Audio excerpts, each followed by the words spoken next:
Oh, thank God all those fucking old people are gone. Yeah, now that the last of them is dead, we can finally take off these masks and live like real Americans again. Welcome back to KHANTEHNT!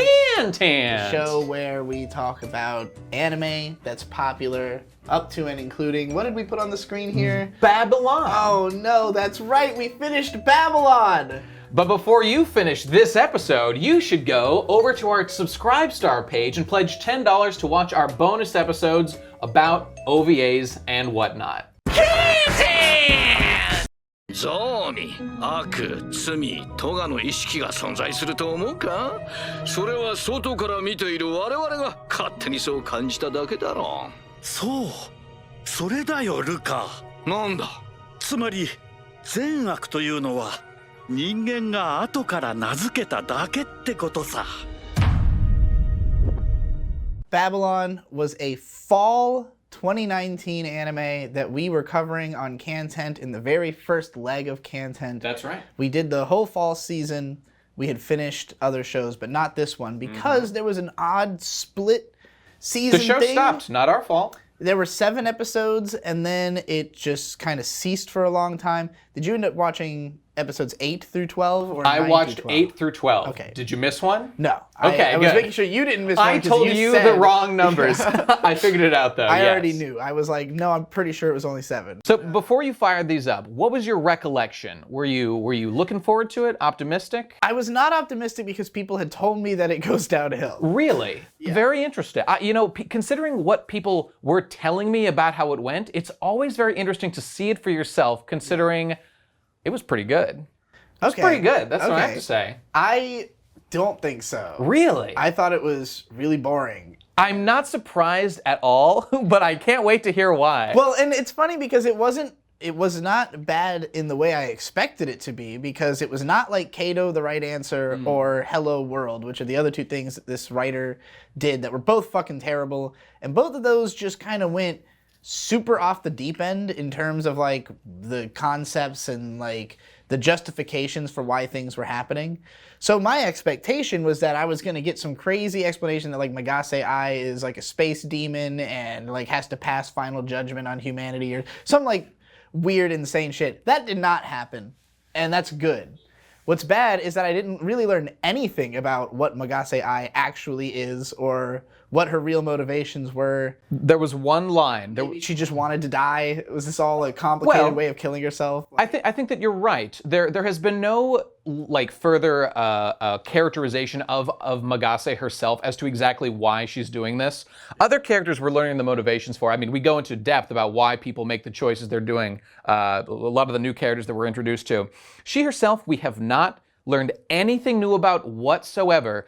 But I think that's okay, because this batch of episodes, this is the reason I liked it so much, was because this was just a continuation of the conversation that was started in the previous about just the nature of this suicide. Is it legal, or should it be legal? Is it good for society to make it legal? Will it encourage people? Is this actually the new frontier of like human rights? These are I guess the question I have though is, do you think that it said anything that new in this batch of episodes from what it had said before about the subject? I do, because, well, this is the thing, and you know what? Let's. I have a lot to say about it, but let's just start from where things started here. So the very last thing that happened at the end of episode 7 was, of course, Ai had shown up and she had murdered with her power of suggestion, like every single member of what's his name, Seizaki's task force, including horrifically personally axe murdering his personal assistant lady, whose name I can't remember. One of the most horrific things I've ever seen,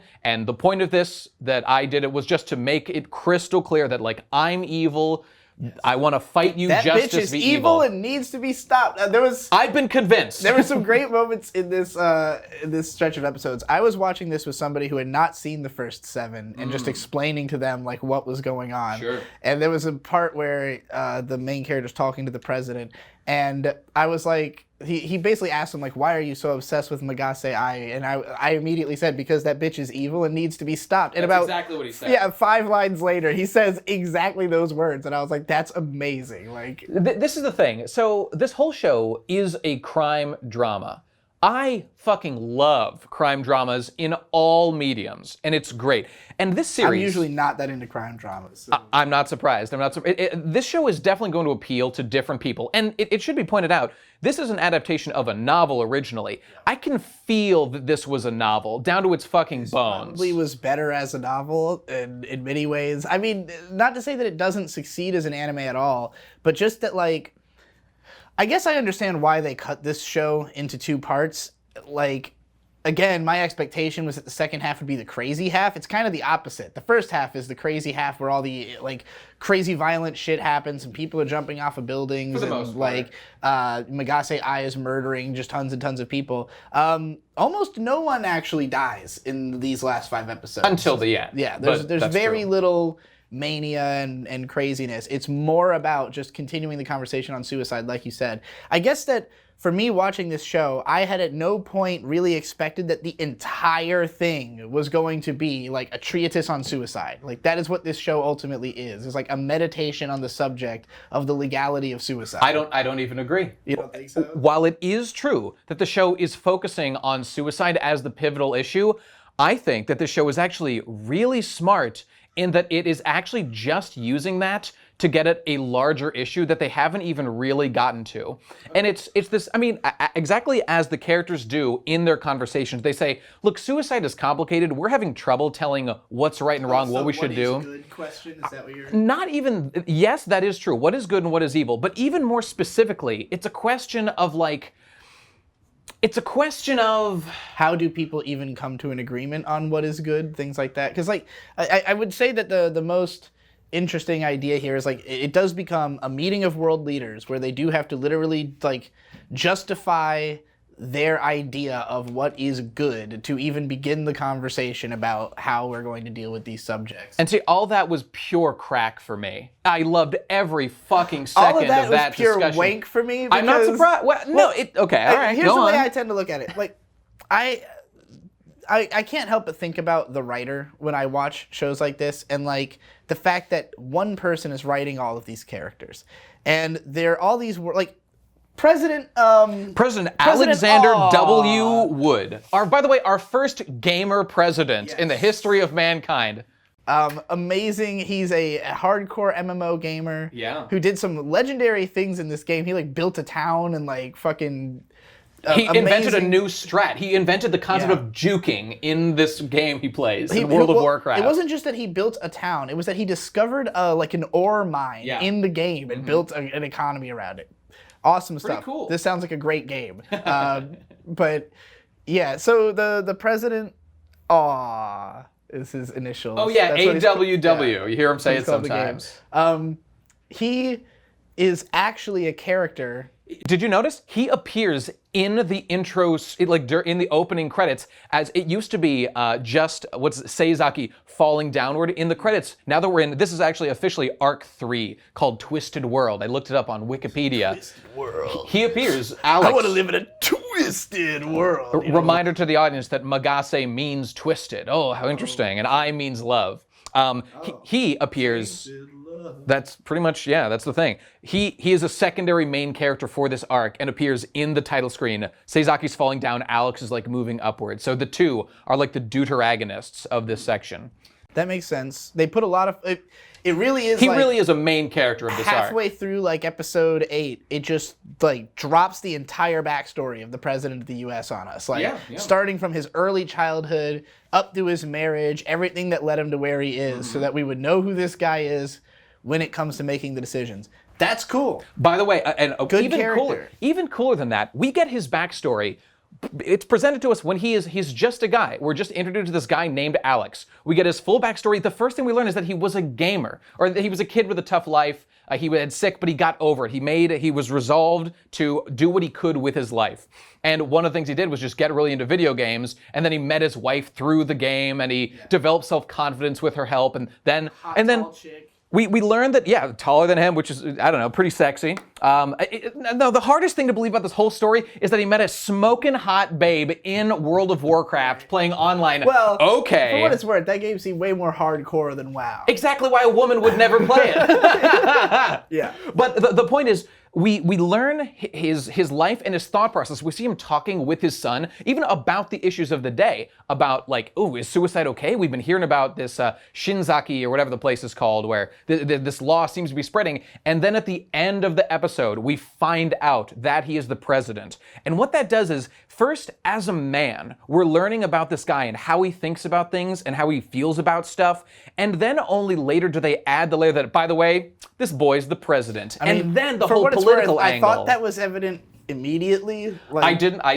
Well, I knew something was coming with the guy. Like, okay, so the show goes like Washington, D.C. all of a sudden. And it's like in the White House, and there's characters talking about the president. Then we cut to this kid's backstory, and I was like, okay, so he's the president. Something like he's that, blonde, he's got a big, he looks like an anime-fied off-brand Donald Trump to enough of a degree that I was like, that must be the president. Nonetheless, I thought it was very well done. Yeah, no, it was interesting. It was very out of nowhere, but then it was like, okay, I guess this guy is going to be important. I wish we had any kind of development for any of the other world leaders, because the way it felt to me, like in the early part of the show, we had established at least half of the characters who were at the original Suicide Summit were real characters by that point. It was like you had the like old money guy, you had the new guy who's been set up as this like, you know, weird villainous type character for a while by that point. Itsuki, right. So like there was just more intrigue in the plot and characters, and then the conversation, like while the conversation is interesting, you're ultimately like also curious what it's going to lead to in the plot. At this point in the show, especially when we get to episode 11, which is really when it's just like the conference about suicide, it was like I had this slow sinking feeling of like, oh, there is no more plot. Like, this is it. This whole show is building up to this conversation about suicide. And what it amounts to didn't feel to me like a bunch of people having a conversation about the subject. It felt like one person having a conversation with himself about the subject. You know, like all the different questions you would ask yourself following the chain of logic are just split amongst all these different characters, you know? So like in that way, it feels to me like a soliloquy. I have the same problem with like the last 2 episodes of Evangelion, where like watching them as a kid was fucking mind-blowing because I had never thought about any of the concepts that were being presented before. So it was just like, wow, my mind is blown thinking about the me in your mind is different from the me in my mind. Wow. But like, it's not artful to just explain that, to just have conversations about it.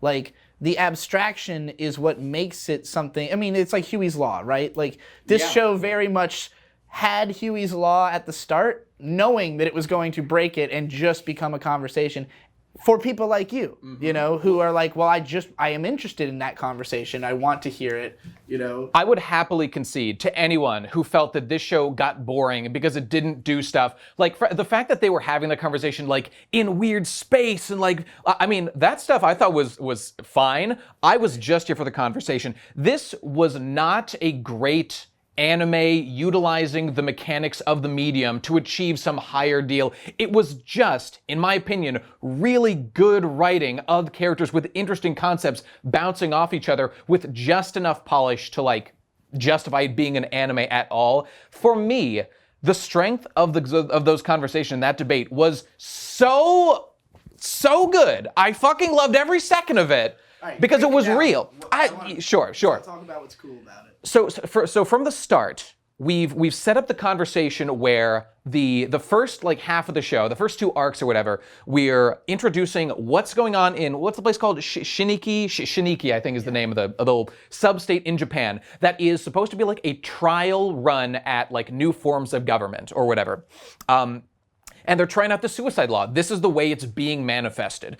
So now that we're introduced to like what the purpose and what happens in Shiniki, now with this new arc, we're taking it to the world stage where the suicide law, we've seen like some of the ramifications of it. There's still an ongoing debate within the characters as to, you know, is it good, is it bad? It's the classic question of freedom versus like the benefit of society, which is the classic debate as old as time itself. Thomas, or It's what all politics boil down to, essentially. Absolutely. And I mean, Benjamin Franklin had a famous quote that was like, "A society that gives up freedom for temporary safety deserves neither freedom nor safety." But this is the inverse. Like, this is a society embracing some like radical form of freedom that, you know, it's kind of rocking the boat. They're not really sure if it's good or not.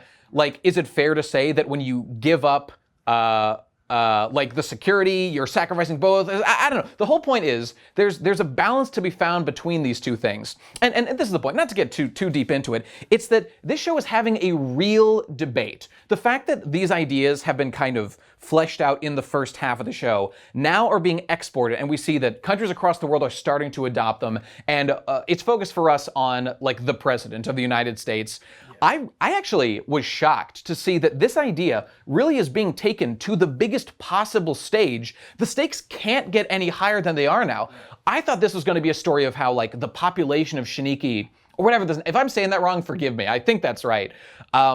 Like they're going to suffer pluses and minuses or consequences of this happening to them, and then like that little contained world will resolve itself. But no, it's the germ of this idea is being exported out everywhere, like quickly, without restraint. I think for that reason, there needed to be more space in the show to expand it to this level. Where like, I don't even agree. I think it's fine because who the fuck cares what the personality of the German chancellor is not or whatever? Not about their personality, but like let's say that there had been an episode about how the suicide law affects these countries. You know, like actually seeing like people in the streets of Germany, or maybe exploring different cultural reactions to it. Like Japan, like when we had the conversation in Shiniki, there was a lot of talk, I think, if I remember correctly, about like traditional Japanese ideas about suicide and death, you know, which is a culture that embraces it more than other places. Right, who's had a history with suicide. So like maybe that could have come up in the conversation more. Like, oh, well, you know, we from Scandinavia have a Viking past. We thought it was beautiful to die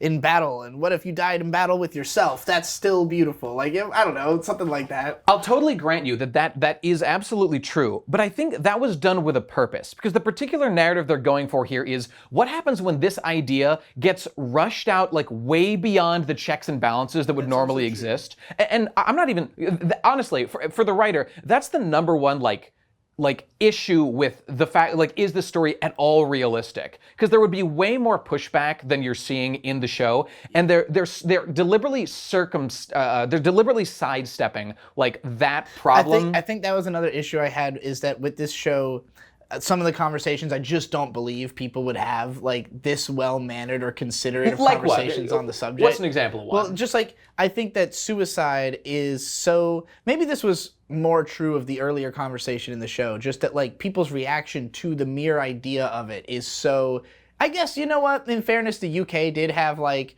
she was like, if any of you passes this law, like, we're not gonna work with you ever, kind of thing, you know. That's true. That's true. That is fair that there was some of that. It's just like sometimes the things that people would say in the show kind of made me like, okay, like, it would be nice if we actually could have conversations like this in real life. But, I totally get that. I totally get that. That's true. But I did really like the detail that the president is like suicidal potentially, because like I had kind of already been thinking, just from the way he was so interested in the research and everything, and like circling it in a way where he's like, it's almost like he's trying to convince himself that suicide is good.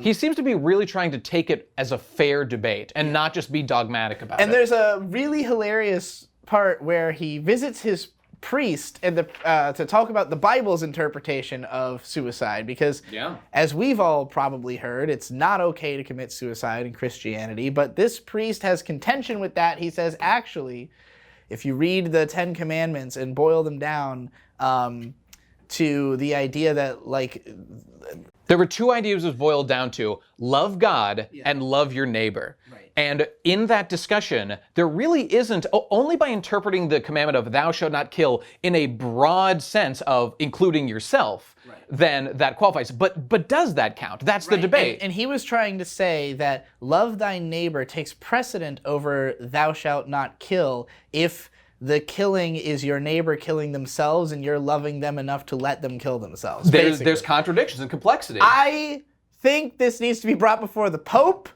I think there is a authority who can make this decision. I don't think it's the place of some priest to decide the word of God. Well, listen, only the listener of God's voice can share the word of God. You're not wrong. Although only the Catholics will give a shit. All the Protestants will say, "Fuck you, Holy Father. We don't give a shit." But see, what I appreciate about that was, I mean, okay, this is the president of America, especially on the world stage. America is considered more religious, and I mean, I think it's just unequivocally true that lots of like Western morality traces back to Christianity and the Bible and stuff. So it makes sense that you'd go there for like fundamental values and stuff. I wish I could say that like attempting to like haphazardly justify the logic of this ancient book was unrealistic, but actually it's the most realistic things that happens in the show. It is. This conversation of people justifying whatever they want to believe by way of reinterpreting the Bible is the most realistic thing that happened. You're being, nobody. I'm just wearing my atheist hat here. I'm just tipping my fedora. You are. I'm very harshly critical of religion a lot of the time, but like, there are interpretations of these things that I think make sense. That are like these stories aren't necessarily meant to be literal. They're meant to. In the same way that we read stories to kids all the time that carry on messages, they're meant to be allegories that teach us different things. And, I'm not here to debate how much is true versus not. But, like, there's probably a reason that, like, these things were carried on for, like, thousands of years to teach us the morals of now. It just made me realize that being a priest and being an analytical YouTuber are the same job. They're pretty similar. Like, it's basically like being a My Little Pony YouTuber. It's like, about you're reading trapped a text. in one book forever. Like, you can't leave, or else people say that you're leaving the fandom. Those people have been able to milk a lot out of your community. They've milked a lot of clicks out of farming that source material, though, over the years. So I respect the hustle. So the point I'm trying to make there is that by visiting the Bible, like it's made explicitly clear in other conversations too, the president, he's just trying to get to the most fundamental aspect of, like, as he says, is suicide good or wrong? Let's address that later. First things first, what's good and what's evil? And that's what it comes down to. And revisiting, during the debate, during the G7 summit with the other nations, they all try to pin down, like, what is life? Why does it matter? What are we trying to do? And they list out, like, a couple reasons as to, like, how our morals were formed based on, like, what was it? I think I wrote them down here. Hang on, I'm sure I've got them. I mean, ultimately, I know he concludes the same conclusion I've always come to, which is that good is continue and bad is stop. Yes, and see, that's the thing. The reason I loved this so much, this whole arc, was because, one, we are introduced to a very lovable character. He's got a beautiful family. The depressed president. Depressed. Yeah, you keep saying that. I didn't really get that. Because at the end, he says, like, if the law is passed, I will kill myself. I don't think that one line was meant to imply that, like, he is suicidal. I think that was a solidarity. I mean, maybe this could be projection, because I had already thought, like, that was going to be, like, something about the way that they just linger on him looking kind of despondent all the time, like, and thinking about stuff. He's like, the thinker, though. That's his Have you ever mantra. met a thinker who wasn't suicidal? Like, I suppose there is a link level. there. Perhaps you're right.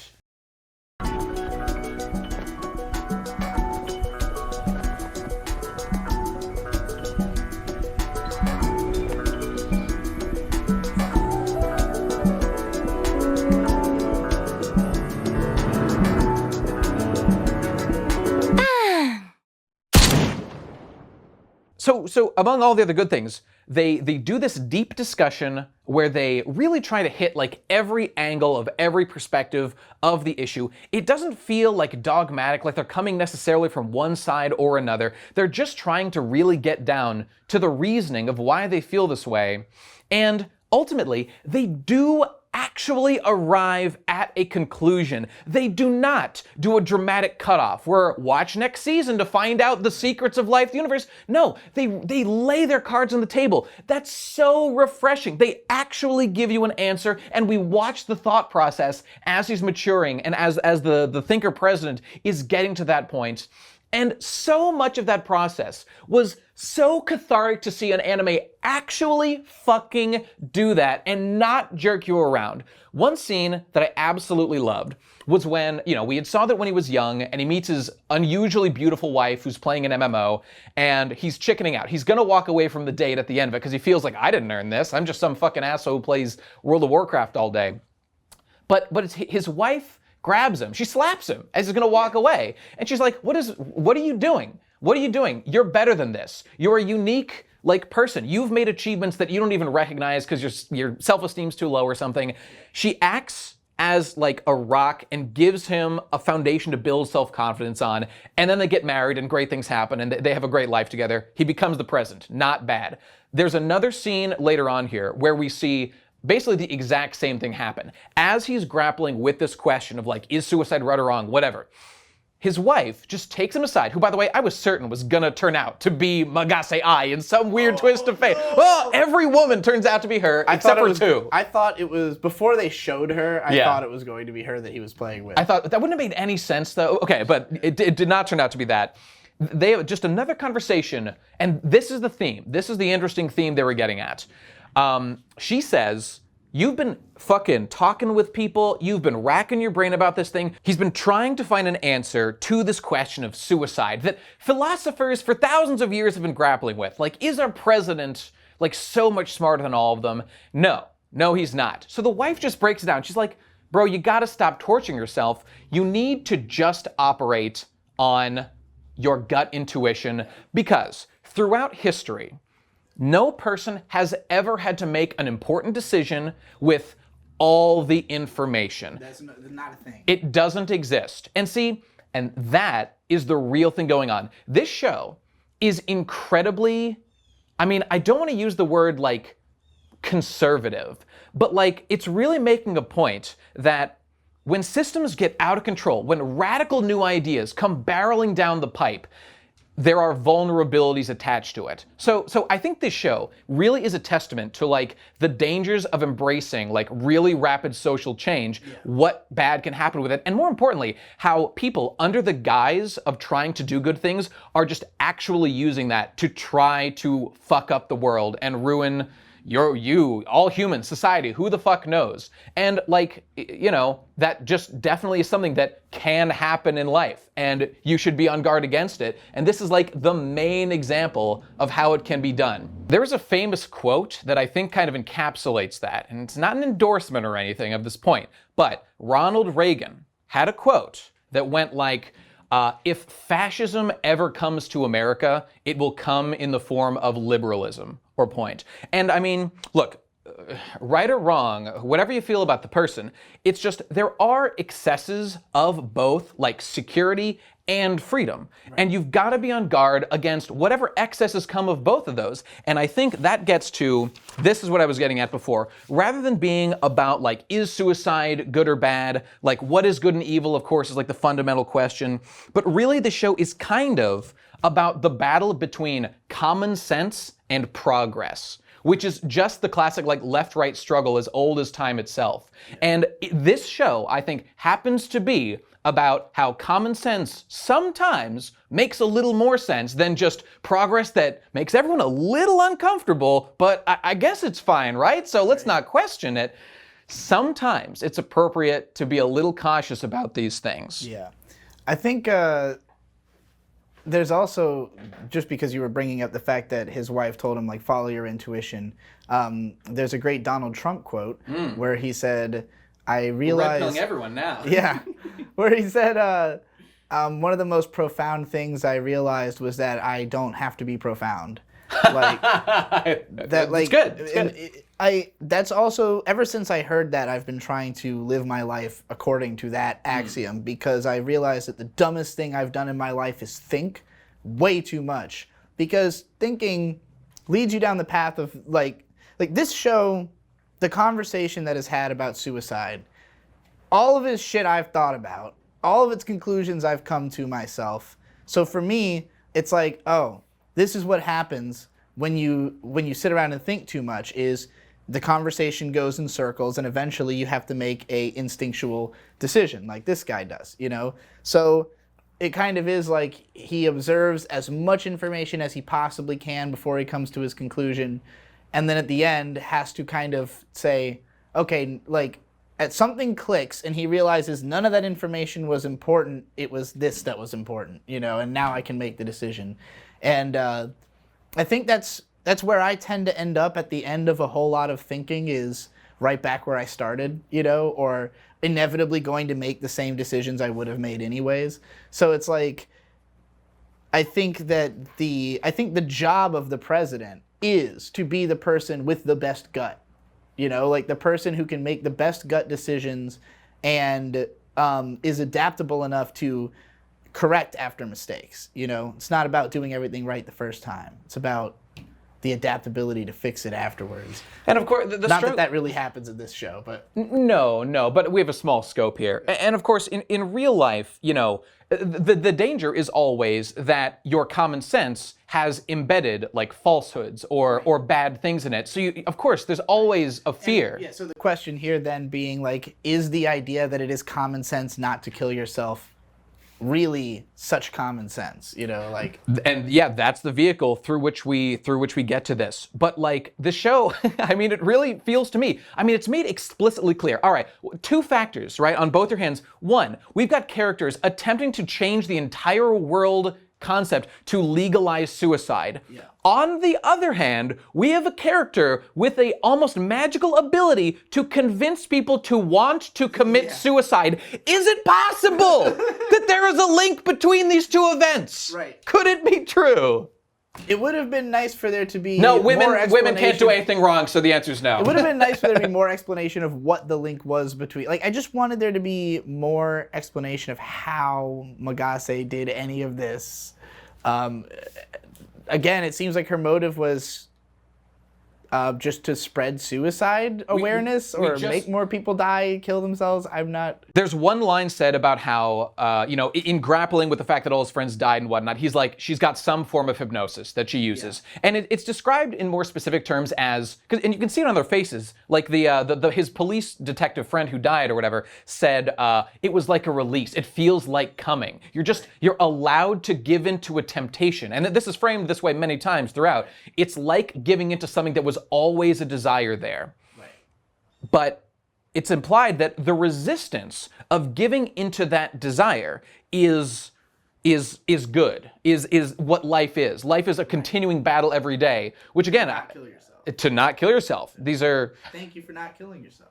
It's good to not kill yourself, I think. I mean, it's stated clearly. That is what good is. And, you know, I would hate for people to take away, if people thought this was boring, I wouldn't want them to think that, like, for example, if you're on death's door and you're in pain every single day and, you know, you're going to die in a week and you just want to be dead now, like, that you know, you could argue that like, violates the formula found here. But I think even these characters here would say, like, you know, how much is being lost versus how much is being gained there. But this is the thing, and this is why the show feels very conservative. It's if you open the door a crack to things like this, they shove a wedge, and now suicide's legal in all situations. So it's like, what do we do? Is it up to us to control people's freedoms to this degree? Because is it the state's responsibility to keep people from doing stuff? Should we keep them as little tax slaves, or what do we do? Talk about the fact that the idea of suicide being like legal or illegal is funny in it on the face of it, because like it being illegal won't stop you from doing it. You don't go to prison after you kill yourself. Like that's true, but the show talks about that as well, because we see a couple of the characters, when our boy Seizaki, I keep fucking his name, Seizaki, and the redheaded FBI guy he teams up with, they meet a girl who witnesses her grandmother die in hospice, or her mother die in hospice or whatever, and then she, not because she was told to do it, but just because it's been like on the words of politicians, it's being legalized in several places, this young girl just decides, oh, the authorities told me it was okay, so I just will go kill myself now because I want to be with my mom again. Yeah. When really, she should, like... I mean, that should be... So, I guess the thing I find about this show to be difficult is that it tries to make a lot of compelling arguments for why suicide could or should be legal. It would never happen. Because we would never have to reach this level of debate because of exactly that. Like, the level of resistance to the fact, we already know that talking about shit causes more of it. Like, if you know somebody who committed suicide, your odds of committing suicide go up astronomically. This is statistically proven. It's why Greenland has such ridiculous suicide rates. Everybody knows somebody who's killed themselves. So, like... Are you familiar with the concept of Columbiners by any chance? Yeah, the people who, you know, imitate school shootings because it gets reported on so much. And it's always going to be media sensationalism that causes things to spiral out of control. In this case, they created a huge media sensation around suicide. It's such an obviously bad thing that, like, you would think that any world leader would immediately be like, well, this is obviously a huge problem. We can't have people dying. Not even just for moral reasons, but because, like, for tax, like, we can't have taxpayers killing themselves. But to be fair, do you really think the cucks up in Canada are gonna be like, oh, no, we can't allow our citizens to die? They're gonna let their people die left, right, and center. They were born to die in Canada. That might be fair. Maybe I underestimate how positive about suicide much of the world is. I think the solution to the problem of suicide... By the way, shout out to my Canadians. I love you. I'm just kidding, guys. The solution to the problem of suicide, in my opinion, is to embrace metaphorical death. More people need to just kill themselves, not the physical self, but kill your emotional or you know, spiritual self and be reborn within the same vessel. Interesting. There's one if you want to kill yourself, just become somebody new. That makes sense. I mean, that's probably a healthier way to go, regardless. Well, it'll keep you alive, at the very least. It's just, you know, because to finish off my points on this conversation, it's that I noticed as the show was going, obviously this was all intended by the show clearly, but there's a moment where right before the president comes to his big revelation that, of course, like, suicide is bad because it's the end of possibilities. When if you stay alive, there are more possibilities. Life could get better for you, you know, who knows? Maybe not in every single specific instance, but like most of the time. Maybe it'll get worse, but then guess what? I mean, it could go down, kill yourself. And then it could. Like, that's true. That's always on the table. It doesn't go. It's not like you miss your chance. And as I said, it's the possibilities. Honestly, I mean, it felt good, and this is just kind of sucking my own dick, or rather, it was feeling the show sucking my dick. That I've long since like agreed with this idea. Like, I'm not ignorant to the fact that the heat death of the universe is coming. It's almost objectively true that everything we're doing has no point to it, and that suicide, in the grand scheme of things, what difference does it make? Couple things. One, the fact that we are effectively conscious beings and that we get to experience life is in of itself a valuable thing that you should do and enjoy.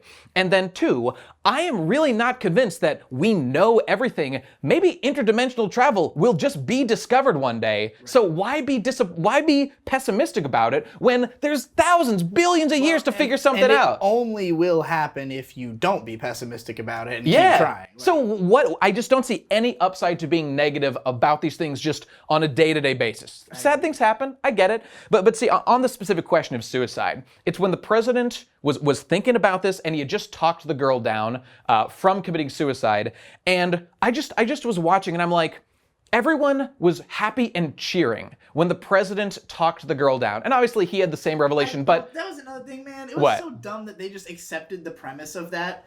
Yes, it was. It was dumb. Like, okay, it goes like this. The Japanese, or the Shiniki president says, like, hey, Mr. President, this girl says she want to kill herself, so you better talk her down or else it's going to be like America said no. And it's like, that's what America would do. Say no. Hard to believe. It does strain credibility, but it allows the narrative to make its point. Right. And I think it was a good point, so I'm okay with accepting it.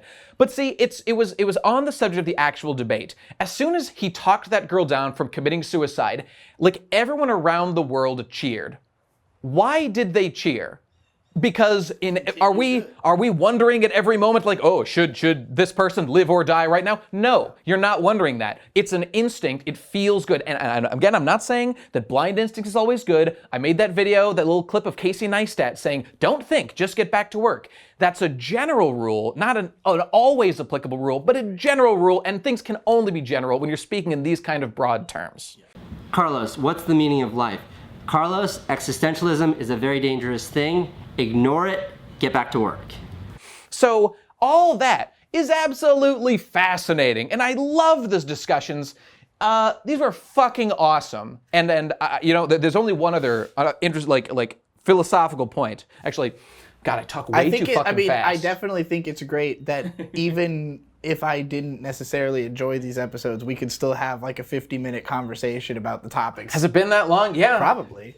Probably true. That looks like it says 1 hour and 5, actually. Well, okay, fair enough. Well, listen. We took a couple pauses. There's one other point here that is an important like piece of the puzzle, and it's the whole question of when you're committing suicide, who's deciding to kill yourself? It's this idea of free will.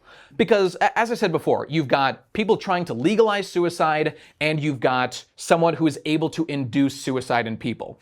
Okay, the idea there is we know that Magase is making people change their mind to decide to commit suicide, but we haven't really done a thorough examination of like, is it actually wrong what she is doing when she convinces people to do that? We are taking that as an assumption that like she's fucking with their brain in some way to change how they would normally think. Right. But they are choosing to do it. So maybe this will be the next piece of the discussion, because that aspect specifically reminds me of a lot of Star Trek episodes I've seen. And I mean, maybe we could put a clip in it or something here, but there are episodes where, for example, Picard or the captain of any of the ships gets mind controlled. And the captain has absolute authority on a ship. What happens when the captain is compromised? What if there's an outside influence at work here? I detect no evidence of telepathic coercion. Commander, there is still one fact we have not considered. The abnormal energy reading in the captain's quarters was never explained. It is not enough evidence to justify mutiny. Nobody has suggested removing the captain from command. Right now, all we have are suspicions. Not enough to act on. What is our mission? I'm under no obligation to tell you that. If you don't, you force me to take command of this vessel. On what grounds? You are endangering this ship for no reason. No reason you're aware of. Do you honestly believe you have sufficient evidence to convince a board of inquiry? No, I don't. But I can't let you risk the lives of this crew. And I want to make a comparison between that and, like, first of all, any individual member of the population. How much authority should we give someone over their own life if we suspect that they're compromised? Because at a certain point, it's up to the subordinates and the crew to say, something is wrong here, we have to intervene and stop this. But that's always a very delicate procedure, and you're never 100% certain how it's going to go. That debate is, I think, like the next frontier of where this could go. It's totally arbitrary that you even decide that the value of that person being normal what is normal? What isn't normal? Being under control, you know. That's exactly the question. Because, I mean, who knows how even this... to themselves. Like, what if the spirit possessing them improves everything about their life, and they would be happy if they could even perceive it? These are real questions to ask. They're mind slaves. Well, see, that's the thing. That's the thing. Because the other question about, like, when we talk about giving human beings, like, total freedom in a society, a lot of that is hinged on the fact that every man is like a perfect, like, unflexible totem of personality and cannot be influenced easily without, like, a thorough thinking process, an analysis, and then, like, an executive choice being made. In my opinion, people are way simpler than that, and they can easily be persuaded, including me. I'm no different. But, and then, like, society-wise, we see presidents, they have to make decisions based on, like, generalities and for what people actively do. That's why we worry so much if a president has, like, people in the cabinet that we don't trust. Right. It's like, well, they're the ones who are going to tell him what to, like, in that split second he has to make the decision, these are the 10 people he's going to talk to, you know? So all those questions, I think, are just really interesting. And I don't know, if the show continues, which it kind of ends on a cliffhanger, I would love to go into that stuff more. But now, let's just talk about the ending of the show, the big finale. So after all this discussion, this analysis, and the president himself comes to the decision that suicide is wrong, I can formulate a non-dogmatic position about, like, based on, like, my morality and reason and philosophical analysis, that suicide is wrong for this reason. It's the ending of chance. It's the cessation of continuation or whatever. He only then, before making an announcement, he gets a call from Magase Ai, who only at that point is finally able to break through all the barriers and actually get him on the phone after having like killed the rest of the interpretation team, because it's a Japanese guy speaking to an American. And then the president escapes, gets to the roof of the building they're meeting at, and is about to kill himself. Now, the people don't know this, but we know this, and he knows this. And of course, our man Seizaki gets there just in time to have a final conversation. And it's in that moment that the president makes it clear that I found an answer, but I've gone too far. I've bitten the fruit, the forbidden fruit. Eve tempted me, or rather, the whore of Babylon. Yes. Babylon, that's the name of the show! Whoa! Falling now is Babylon the Great. And the whore of Babylon riding the seven-headed beast, the G7 meeting. Whoa, the connections, bro. He has been corrupted, and he's going to kill himself, not because of any deductive or like analytical reason, all that stuff I just said, just because some thought was able to get him to subscribe to her OnlyFans, basically. Yeah. And it all comes crashing down. And the final action that happens here is that Seizaki was given a gun because he wants to get revenge real fucking bad against this girl. And the president in a meeting before had made he'd given him the gun and said, use this gun for justice. He takes that gun and he kills the president with it before the president can commit suicide. He was it was the Harvey Dent thing. That's exactly like the bad kill him Dark Knight. before he becomes a bad guy. And you know what? I was kind of expecting, just out of a personal, really attraction to our first gamer president, Alexander, I was really hoping he'd like not kill him and like stop him, and then they'd use him as the first person they were able to like save from Magase's influence in some medical way.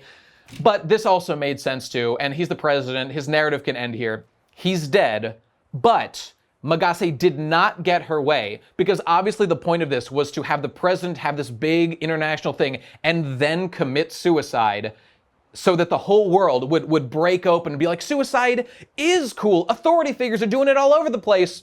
But Seizaki stops it by himself, becoming the darkness. Do you know being president is the most dangerous job in America? They say, what, like 40% die in office or something? No, 40%. 20%? Something like that. Do the math yourself. You know how many presidents there are. Only like 4 or 5 have been killed. I did hear that, though. I did hear recently that was true, which is very interesting. It's a higher rate than any other job. Add that to the statistic right there for our boy.